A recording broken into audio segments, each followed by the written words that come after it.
Hi, friends. This is Donniel Hartman and Yossi Klein Halevi. And this is, for heaven's sake, podcast from the Shalom Hartman Institute. And this is Israel at War, day 389. And the title for today's podcast is one that upsets Yossi very, very much. But you agreed to it. Reluctantly. And I just want to say how happy I am. I missed you last week, and I'm sure many of our listeners did as well. We decided to call this Netanyahu's moment and to reflect on this moment. So you decided to call it that, and I very grudgingly went along. And you grudgingly went along. I'll take that as long as you went along. But before we get into it itself, this is a very complicated moment.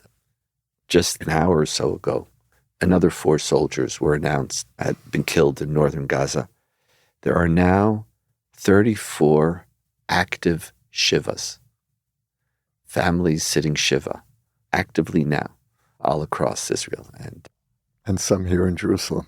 Many here, and of colleagues of ours, friends of ours. So it's a lot of good people are dying, and it's a very heavy moment.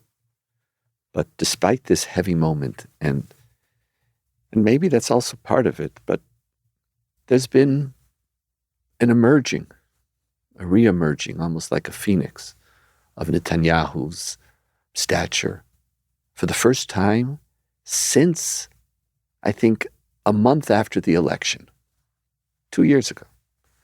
Netanyahu ceased being the preferred candidate for prime minister. Gantz beat him. Lapid sometimes beat him or was close to him. The Likud lost, went from 32 or 33 down to 20, 18, 19. We're talking about 40% of its support. Gantz's party mushroomed to 40-something. And there was a sense that after the election and the forming of the coalition and the decision of that coalition to first embark on a massive judicial overhaul, and the way that was handled by Netanyahu and his coalition, and then the tremendous failure that happens under Netanyahu's watch, some of it his responsibility, some of it not, we'll leave aside for now, whether what's known in Israel as the conceptia, the concept, the notion that Hamas is not a danger and could be contained with Qatari money. Who's responsible or not? Either way, it happened under his watch. And Netanyahu was we were eulogizing him. And just yesterday in the most recent poll, after 2 years, it's 2 years almost since the election, he's now the number 1 preferred candidate for prime minister, beats out even Bennett, not to speak of Lapid and Gantz. But he still can form a coalition. His party is now up from the lows of 16, is now polling at 26. 26. The drop from 32 to 26 is not a huge drop. And so there's something emerging. Israelis are beginning to feel that maybe Netanyahu is okay. And I'm not intending to aggravate you today, Yossi. Too late. I know. But listen, as you said, begrudgingly or not, you agreed. We have to talk about it.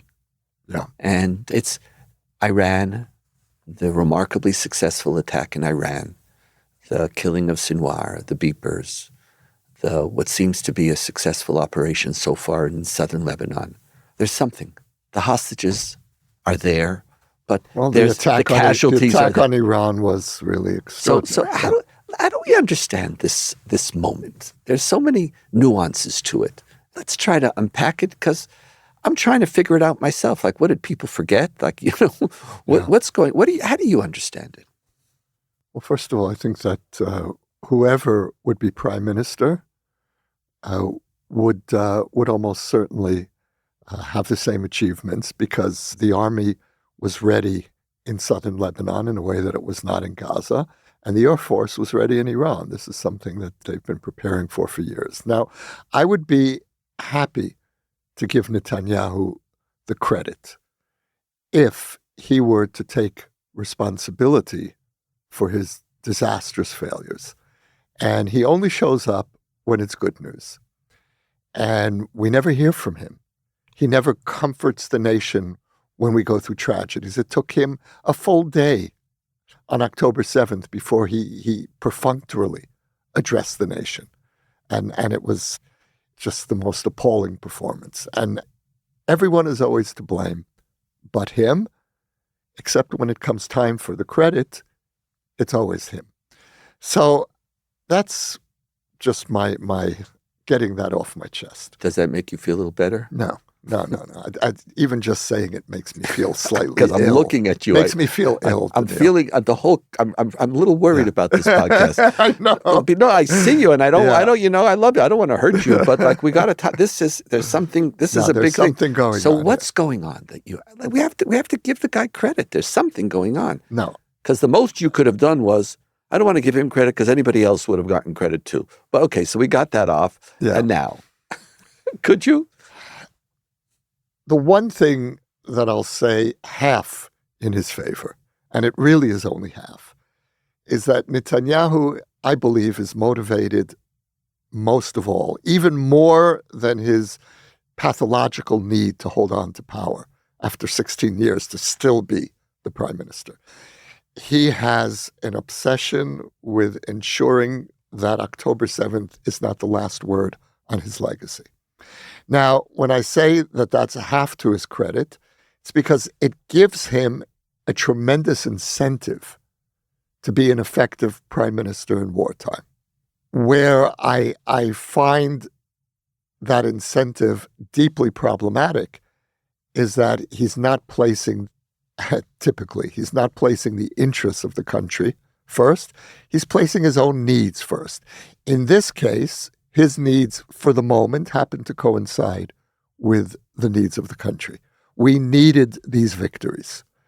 And so he's obsessed with undoing October 7th, and that's good. That's good for the country. Until we get to a point, and we may have reached that point in Gaza already, where it's time to move on, it's time to wrap it up, and he can't let go. So there is a potential clash here between his need to restore his legacy and the country's need to determine its priorities. I want to give him more credit, and I feel like I have to apologize for you first. It's funny. I will not call him Bibi because it's too intimate. It's too friendly. I will only call him Netanyahu. I don't call him Bibi because I think it's disrespectful. I feel that if somebody's the prime minister of Israel, or even a minister, you should, Netanyahu, mention the last name. It's like Mr. Ben Gvir. Mr. Ben Gvir. Ben Gvir pushes it, but there's something about it. It's still, after all, the prime minister, and so I do honor him and his past, etc. So for me, it's not the intimacy. It's a sign of respect, even when I disagree with him. But see, it's not for me. It's not disagreement. It's not about political disagreement. It's so much about deeper. Decency. It's about preserving and enhancing the solidarity and the unity of Israelis instead of constantly undermining. This is what gets to me. I know. So it's really not the disagreement. Okay. I don't have a disagreement with him. Okay. Yeah. Because I don't respect him enough to give him credit that we're actually arguing about policy. It's not about policy. Okay. No. I have more. I know. But go ahead. I know. It's very cute. I'm watching you. I'm reading your writing. You're very cute. This is a tough one for you, but I want to push through if I can. The attack in Iran was brilliant. And it wasn't just brilliant because of the Air Force's capabilities. For me, the attack in Iran is the way Israel has to conduct audacious and dangerous military operations and how it uses its force. The attack in Iran was not an overstep. The attack in Iran was not a strutting.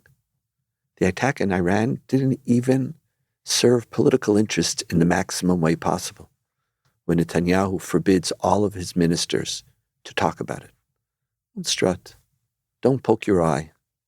We realize that this is dangerous. Netanyahu, at his best, uses Israel's military capacities very responsible, careful manner. And it's more than that. We didn't just do whatever we wanted. We were coordinated with America, which is a recognition of what are Israel's more significant strategic needs. We reached out to America. We worked with them. We spoke, unlike throughout the war, when we could have been more coordinated, we chose not to be coordinated. We chose to fight. We chose to distance ourselves. We chose to be, Trumpers or to elevate the accusation that Biden, not to speak of Kamala Harris, are weak on Israel and all. Like, there were so many things that we did. At this attack, it's gone. Gone. There was no hesitation. We didn't say we called America. And Biden... Apparently, we even called the Iranians. It's like we coordinated.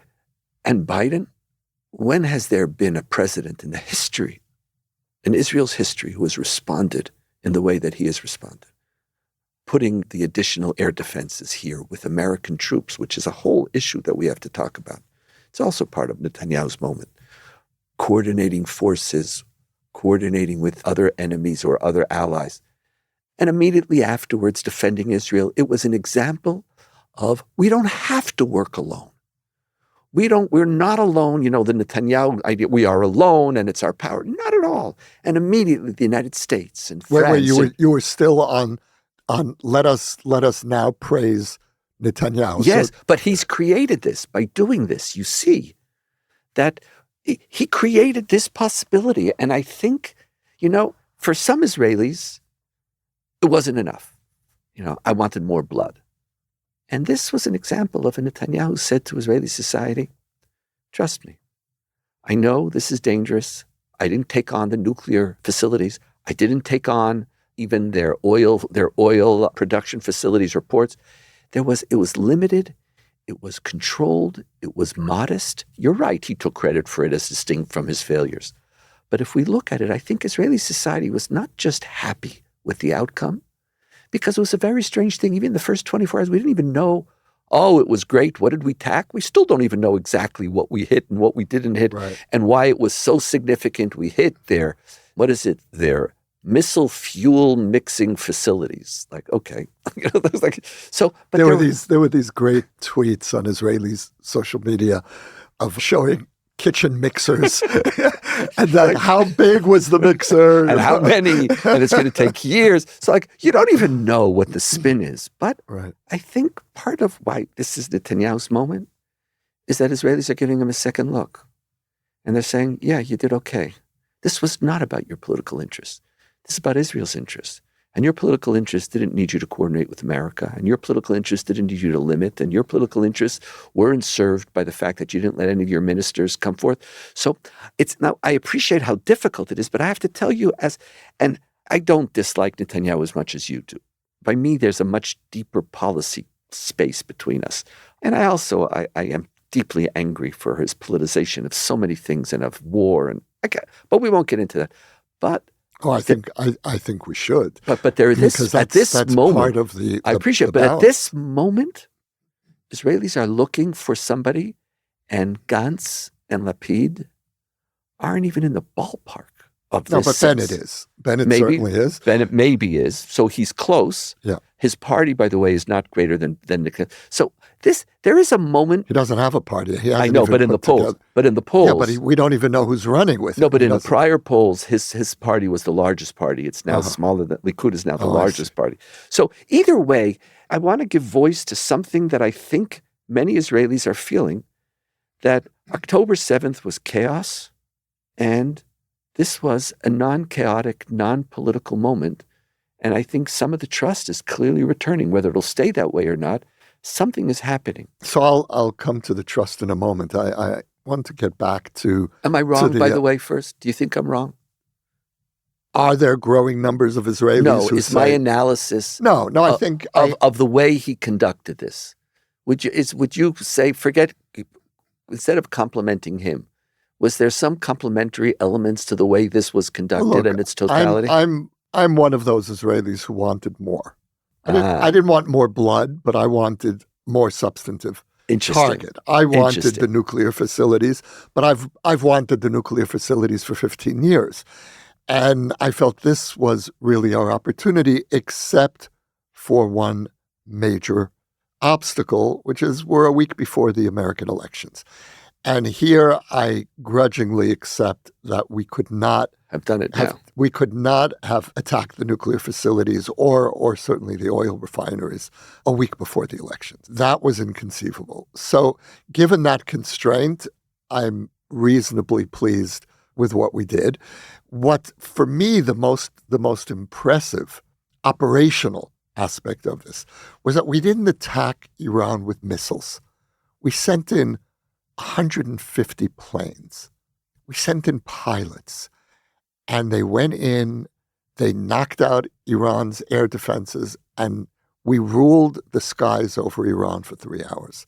That's a message. And that, I thought, in some ways, was the most successful. That goes back to your point already now for over a year. Of deterrence. The greatest danger of October 7th was the losing of our deterrence. Yeah. So having complete freedom of action in the skies of Iran is as clear a restoration of our deterrence as we're likely to get in this war. In terms of trusting Netanyahu, and I'm going to leave aside everything for a moment and just speak about Netanyahu as a military commander. It's premature, for me at least, to deliver that credit. No, a revisionist assessment of post-October 7th Netanyahu. And the reason I say that is that this is a guy who made stopping a nuclear Iran his number one priority for the last 20 years. Under Netanyahu, Iran has reached the nuclear threshold. That is an historic failure. So yes, we had a very successful, limited operation. We need to see what happens with Iran's nuclear program. And if Netanyahu allows Iran to go nuclear, then October 7th will be not a footnote, but it will be a far smaller disaster. And so Netanyahu already has on his name the greatest security failure in Israel's history. And the verdict is not out yet about Iran by a long shot. Fair enough. But it's interesting that at this moment there is a shift in Israeli society. They're shifting more quickly than you are. And again, they could shift back very, very quickly. I think I want to introduce another. You know what I do hear from people, though? Yes. People who are less grudging than I am in giving him credit for the successes of the last few months. They'll say, okay, we need him in there to clean up the mess that he created. And as soon as this is over, he's out. Okay. Now, Netanyahu loves to compare himself to Churchill. And really, if this is the best Israel can do for our version of Churchill, we're really in trouble. But okay. You know, you realize how sensitive I'm being to you? You're being great, Donniel. But if there is any comparison between Netanyahu and Churchill, I hope it will be in the following way. That he loses. Immediately after World War II, when World War II ended, the British public threw Churchill out. Great. Thank you very much. Now go retire. So, sometimes I will not say thank you very much, but I will say, okay. You tried to clean up your mess. Very good. Now go retire. Yossi, be careful, because some of our listeners complain about Donniel over moralizing. Why don't you talk? Why is it always this? You are being slightly repetitive. So I'm just getting You're just going. starting. Just no. But I want to shift it a little bit to a different part of Netanyahu's moment, because whether we like it or not, he's not disappearing, and more than that, he's rising and growing in prominence. There's another interesting feature of this moment, because I think about it a lot. I'm trying to understand what's happening. Nobody's talking to Israeli society about anything. This moment is one of the strangest moments that we have had, that I've experienced since I moved to Israel in 1971. And then we didn't even have adequate communication. But if I compare what I knew about the Yom Kippur War, where we were, what we were facing, the reports, etc. Yeah. Now we are in Lebanon now, 3 weeks? 30, the amount of people who are dying, terrible deaths of reservists who are in their 200 plus days. Very little debate going on. But it's interesting. We don't even know what the army's doing. We get little piecemeal reports of great successes. It seems that the army's doing its work. It's doing its job. It's uncovering and taking apart a huge infrastructure, which, unlike the 700-kilometer infrastructure in Gaza, is something that we could actually take apart. You're talking about the tunnels. The tunnels and the command and control. I hate this word, command and control centers, because it more or less is just a room. But the whole infrastructure that Hezbollah had built, which was really terrorizing the north. And for the last 3 weeks, there's been no anti-tank attacks. We've removed that capability, which requires direct 5 to 10 kilometer attacks. So the army's doing its work. Do we know where they are? Are they 5 kilometers from the border? Have we cleaned that out? Are they at the Litani? Look, Do we want to go to 17? We don't know where we are in terms of the hostages negotiations. We don't know where we are in Gaza. We don't know anything. Anything. In Gaza, we know a little. Hostage negotiations, we don't know. There are things happening behind the scenes. In Gaza, we know what the army's doing, and we know the dangers, and every few days they succeed in blowing up and killing officers and soldiers and beautiful people. And we realize, so now we're in Jabalia. The other places were much less significant. So at every given time, we know that the strategy of the army is to pull back, allow Hamas to concentrate its troops so that it has the aspiration or the hope that it is reclaiming some political control. The minute there's a concentration of Hamas terrorists walking around, Israel quickly encloses the area and then gets to work with all that it entails, and there's serious humanitarian challenges, all of the above. We've sort of figured out what the army is doing, and I think Hamas did that as well. With the hostages, the government says no, but maybe there's a yes going on that we don't know about. Lebanon, we don't have a clue. So what does it say to you? Great. So this was my just description. One of the reasons for Netanyahu's moment is that Netanyahu, I believe, has learned. You never tell Israelis what you're going to do. You never articulate what you're going to do in a political platform, in a clearly articulated vision, because everybody in Israel knows that every plan is flawed. So the minute he presents the plan, the society is going to critique it. His coalition members are going to critique it because there'll never be enough killing for Smotrich and Ben-Gvir. They want another day all the time, everything. So the way to do it is not to talk. But what that does is it destabilizes the citizen as the sovereign, and it removes or moves the power to Netanyahu, who's going to sit with it and say, trust me.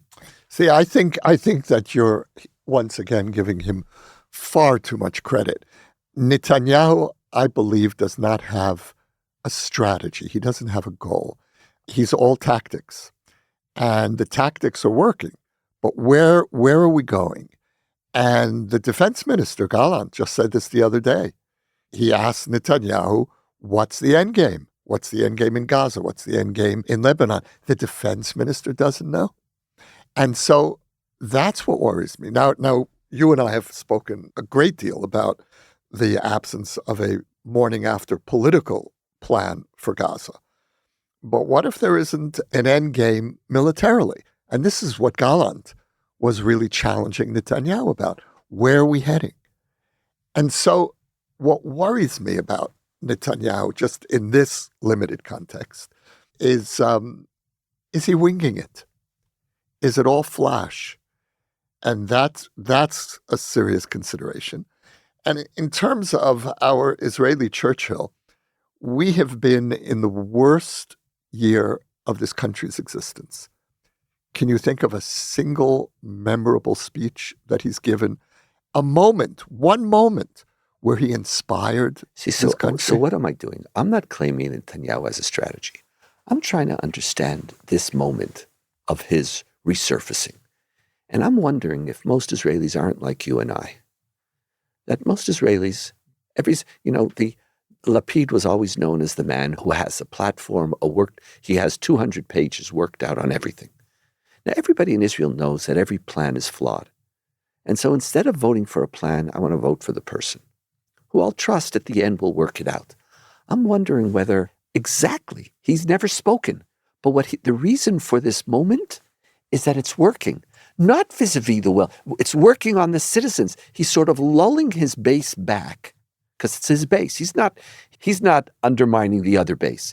His base is coming back to what was known as King Bibi. So listen, so it so happens yesterday I was in a taxi and I nearly got thrown out of the taxi because we had a fight. The driver and I had a fight about the prime minister. And he says to me, give me one instance, just one, where the prime minister ever lied to this country. And I was speechless. I said, his whole being is a lie.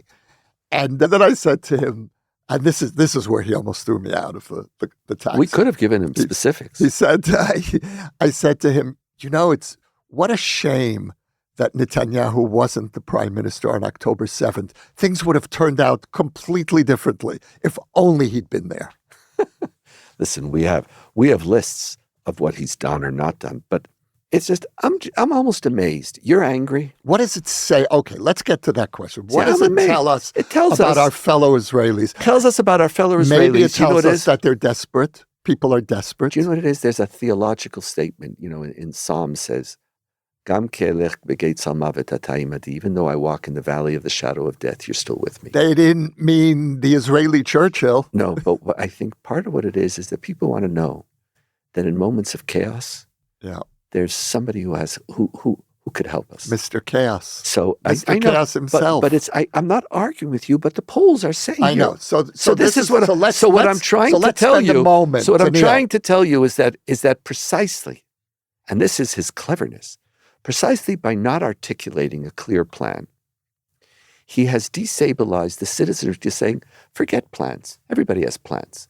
Gallant has plans, Gantz has plans, Lapid has plans. Do you know what's so painful? I'm the one. Right. I'm there with you. And I'm trying to tell you that as distinct from Yossi, your taxi driver, he's forgotten all of his lies. Because he's been lying.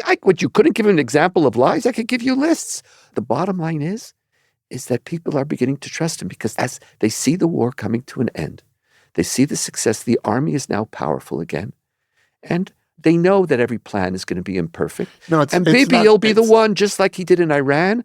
He'll, at the end, be the one who will bring us back to some level of stability. I think this tells us something deeply worrying and depressing about post-October 7th Israel, which is that people are so demoralized, so desperate, so confused that they're hanging on to any hope, even if it comes from the source that brought us to this abyss in the first place. And I was talking with a young person the other day, terrific kid, does just extraordinary work in Israeli society. And he said to me, I'm looking at the polls.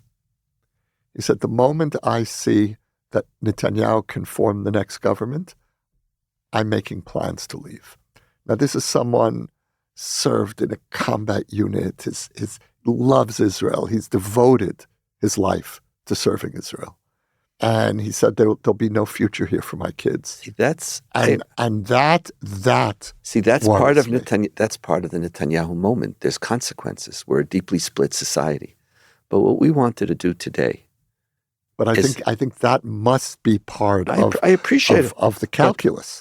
I agree with you. But how many people will leave? But that's not the calculus if Netanyahu wins again. That's fair enough. But right now, he's number one, and his party is the largest. He still, by the way, can't form a coalition. But for the first time, Baruch Hashem. He can. Well, thank God. But he's far from a coalition. He's at 51. He's not even close, not even remotely close to the coalition. But still, it's a complicated moment. And I think when he put forth the judicial reform, it was an example of a clear policy that Israelis looked at and said, this is not the Israel that I want. And so instead of articulating policy, he prefers between him and Dermer, very talented, intelligent man, between him and Dermer and maybe Barnea, just to deal things behind. The head of the Mossad. The head of the Mossad. Trust me, I'll handle it. And just when the deal is done, put it forth. And there's something happening. And maybe in the midst of all this confusion, there's not a clear path forward. And when there's not a clear path forward, you ask, who do you trust right now? And much to our surprise and to both of our deep chagrin, is that the right word? For me, the word is revulsion. Revulsion.